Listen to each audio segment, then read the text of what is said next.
Preside Raffaelli, oggi Valdobbiadene ha lanciato la giornata nazionale dell'innovazione scolastica prima domenica di settembre, un'altra intuizione di questo Festival dell'innovazione scolastica. Sì, è stata una grande idea che è nata anche grazie al rapporto con le aziende ricettive, produttrici del territorio, che si sono dette sensibili a questo tema della scuola. Si pensi, per Valdobbiadene è una grande occasione, come dire, da un certo punto di vista, come ha detto un amico produttore, per far fare un salto anche a livello di cultura a questo territorio, e noi siamo veramente onorati di aver avviato questo processo virtuoso, e quindi adesso porteremo avanti questo progetto e aspettiamo anche tutti il 4 e 5 settembre qui a questo bel weekend che sarà appunto celebrerà la prima giornata nazionale dell'innovazione scolastica.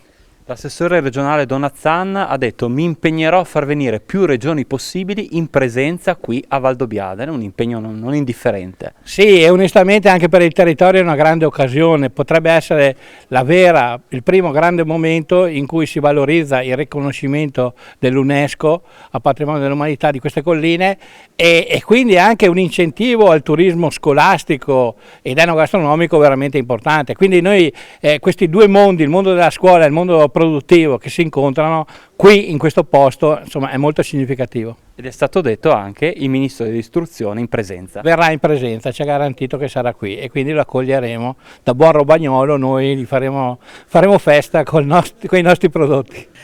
Mi ha colpito la possibilità di incontrare, anche se al momento solo a distanza, tantissime persone di alto livello che lavorano per la scuola e nella scuola, e abbiamo già avuto delle testimonianze davvero molto significative di docenti, di dirigenti che fanno innovazione scolastica all'interno delle loro scuole. Quindi noi siamo davvero contenti di aver dato intanto un'idea di quello che sarà a settembre, e abbiamo anche ricevuto la bellissima notizia della presenza del Ministro nelle giornate del 4 e del 5 settembre. Questo naturalmente ci incoraggia moltissimo ad andare avanti in questa iniziativa.